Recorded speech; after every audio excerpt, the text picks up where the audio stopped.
Hello there, welcome to Paydirt TV. My name is Mark Andrews, and today I'm joined by Blackstone Minerals Managing Director Scott Williamson. There's been a fast start for Blackstone in 2021, with the company announcing exploration success at Tarkwa in northern Vietnam, while also busy corporately. Scott, congratulations on the success already at King Snake. Can you tell us how the market has reacted so far? Yeah, thanks, Mark. It's great to be back at drilling massive sulfide again at King Snake. So King Snake's very similar to the ore body that they mined previously. So they mined the Ban Phuc massive sulfide vein. They mined 1 million tons at around 2.4% nickel, 1% copper, and some cobalt. This one's a little bit different. It's also got the platinum, palladium, gold, and rhodium. So it's got the PGE credits. Looking really good. So it's just visuals at this stage. Where unfortunately, the assay labs are chock-a-block. So we just want to get the visuals out there and show people that we're hitting massive sulfide consistently. And it looks like we're onto a new system down at the King Snake prospect. Now, it's been a bit of a interesting week in the market with a lot of activity happening. Are you finding much traction in terms of being a mining company out there at the moment? Yeah, it's been nice and fun, nice and volatile. It's great for the traders.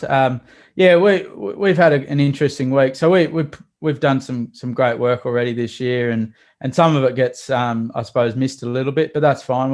We think it's a great time to be in nickel sulfide, and particularly because of this EV revolution. So it's going to be a big year for EVs and nickel, and particularly when people realise that the lithium-ion battery is actually for nickel. So we're looking forward to when that actually hits the mainstream, and then it could get pretty exciting after that. Of course, you've also had interest from Trafigura already this year.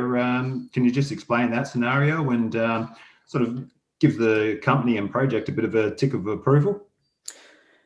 Yeah, it's great to have Trafigura on board. So one of the largest nickel trading houses in the world. So they're going to actually supply into our downstream processing facility. So it's a little bit different to a normal Trafigura type deal, whereby we're actually working with them to access concentrate, because we're seeing so much demand coming from the lithium-ion battery industry and those battery end users for the cathode. And so we're looking at supply, and supply is the issue here. So there's no issue around the demand and the funding of this downstream processing facility. So we'll lock in some supply, and then we'll go and hunt some big players like EcoPro and others. So it's going to be a big year for Blackstone on that front, and we're great to have Trafigura on board, and one of the biggest trading houses in the world. And your downstream ambitions, is that caught in the market? And is there any other company out there doing what you're doing? Yeah, so it's a little bit different to a lot of our peers who are looking to produce nickel concentrate. We're looking to take the concentrate and convert it into the downstream product. So we're taking what is a 70 to 80% payability product, and we're converting it into 135% or a 35% premium to the nickel metal price. The reason we're doing that is because we've got the cheap hydro grid power. So we've got a green power source and a real green product that we can deliver here. And we've got some of the lowest labor costs in the world. So we're in a little bit different situation to a lot of our peers who are in high cost jurisdictions. So we can go into those downstream products, and particularly with our partner EcoPro. And so we've got that partnership where they bring the skills as well. So we've got the skills to go into that downstream products, and so that's what differs from our peers, is the fact that we've got the low labor costs, low power and green power, but also that strong partnership with EcoPro. And obviously the being based in Asia, and the thematics around EV and batteries, that's just as strong as what's happening in Europe at the moment.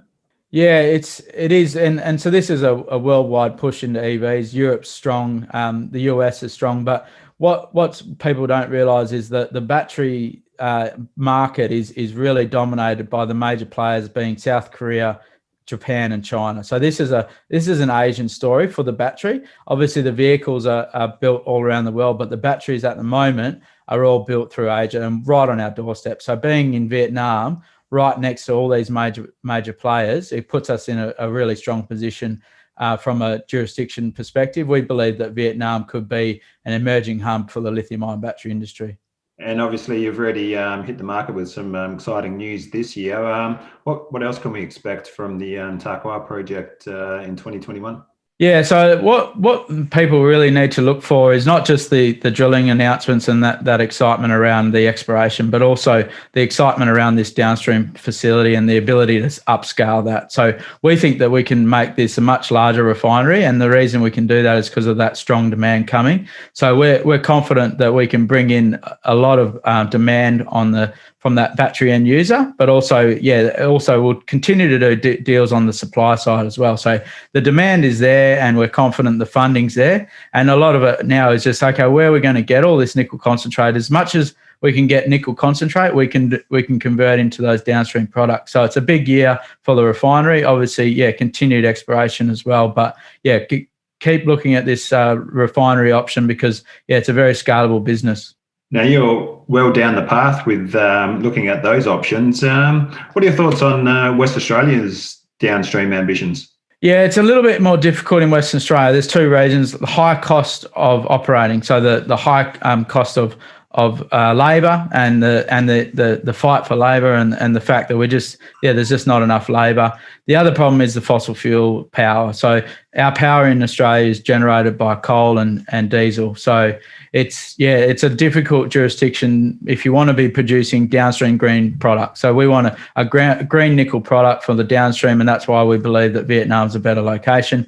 But I think it's important that as an Australia, we look towards a green energy future. So our government needs to get on board with that, and then we're going to have to deal with the labour issues as well. And obviously, full attention in Vietnam at the moment. But on the other side of the business, you've also got some exciting news coming up on with the spin-out vehicle, Codrus. Where's that at the moment? Yeah, we're just drafting up the prospectus, and Codrus is looking very, very exciting. We've got 4 assets, 3 in Western Australia, 1 in Oregon, very high grade gold in Oregon, 3 in Western Australia. We've got the flagship Australian asset along strike of the Kanowna Belle gold mine. We've also got some nickel sulfide targets there. So it's really exciting to really I suppose give those assets their own life and the focus that they deserve. They've been working away in the background, but we just haven't had the time or the money to throw at them, and now they get they'll get a good lick of funding and some real focus and excitement around those assets. It was a buoyant market for IPOs in 2020. Is that shaping up to be the similar scenario in this year? Yeah, we think it'll be to walk out the door, and particularly because Blackstone will be the major shareholder, so we'll control around 50% of the register, and we're not a seller, so we're going to sit around and watch it all play out, and we look forward to being a supportive shareholder, and so there won't be much stock around, and usually in that case they tend to go up, but we'll see. It's it is a volatile market, so hopefully we're on the right side of it when we list it. We always like following Blackstone's progress. Thank you for joining me today, Scott, and we'll catch up with you soon. Thanks, Mark.